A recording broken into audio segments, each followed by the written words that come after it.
Good morning, welcome to వార్తలు వాస్తవాలు. నా పేరు రాజేష్. పత్రికల్లో వచ్చిన ప్రధాన వార్తలను చూద్దాం. ముందుగా నమస్తే తెలంగాణ. వడ్ల స్కామ్ 1100 కోట్లు, ధాన్యం అమ్మకంలో 800 కోట్లు, సన్నబియ్యం కొనుగోలులో 300 కోట్ల అవినీతి, 4 కాంట్రాక్టు సంస్థలతో కలిసి సర్కారు కుట్ర, బ్లాక్ లిస్టులో పెట్టిన సంస్థకే కాంట్రాక్టులు ఇస్తారా, ఒకే రోజు కమిటీ, మార్గదర్శకాలు, టెండర్లు, మొత్తం వ్యవహారంలో ముఖ్యమంత్రి రేవంత్ రెడ్డి పాత్ర, ప్రభుత్వం వెంటనే శ్వేతపత్రం విడుదల చేయాలి, స్కామ్పై ఈడీ, సిబిఐకి, ఎఫ్సీఐ ఫిర్యాదు చేయాలి, అవసరమైతే సిట్టింగ్ జడ్జితో విచారణ జరిపించాలి, BRS working president KTR demand. Uttam తికమక, ధాన్యం ఆరోపణలపై పొంతనలేని జవాబులు, విలేకరుల ప్రశ్నలకు సమాధానం చెప్పలేక మంత్రి తంటాలు, ప్రతిదానికి జవాబు ఇవ్వలేమంటూ ఆయన తప్పించుకునే ప్రయత్నం చేశారు. కోర్టు ముసుగు, భరోసాకు ఎసరు, ధరణి ఫిర్యాదుల స్పెషల్ డ్రైవ్ నిలిపివేత, పెండింగ్లో 2.45 లక్షల దరఖాస్తులు, 150 కోట్ల భారం తప్పించుకునేందుకేనా ఈ సీజన్కు రిక్త హస్తమేనని అనుమానాలు, కోర్టుతో సంబంధం లేదంటున్న నిపుణులు, పార్ట్ బిలోను 18 లక్షల ఎకరాలపై వివాదం.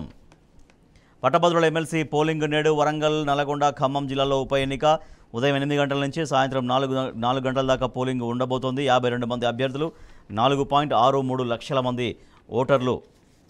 14 మందిని బలి తీసుకున్న గాలివాన, ఈదురుగాలుల బీభత్సం, భారీగా ప్రాణ ఆస్తి నష్టం.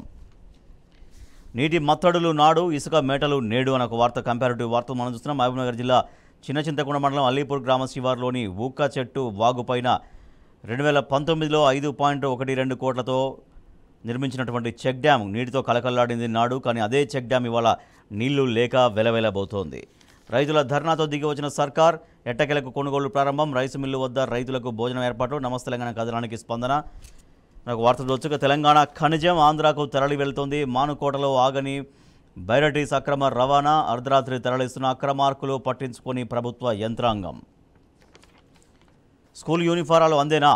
జూన్ 12న విద్యార్థులకు ఇవ్వాలని లక్ష్యం.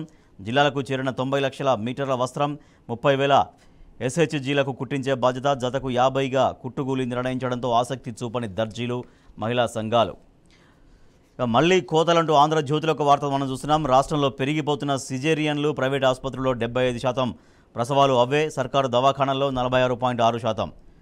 అగ్రస్థానంలో రాజన్న సిరిసిల్ల జిల్లా, నీటితో పోలిస్తే పెరిగిన ఆపరేషన్లు, వైద్యశాఖ తాజా నివేదికలో వెల్లడి. మొన్నటిదాకా బీఆర్ఎస్ ప్రభుత్వ హయాంలో సిజేరియన్ల సంఖ్య పూర్తిగా తగ్గిపోయింది, కానీ రాష్ట్రంలో మళ్ళీ కోతలు పెరుగుతున్నాయని ఈ వార్త మనం చూడొచ్చు.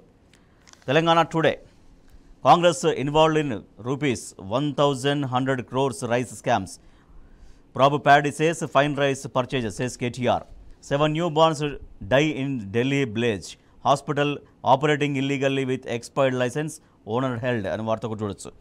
Rain claim 8 leaves across the state.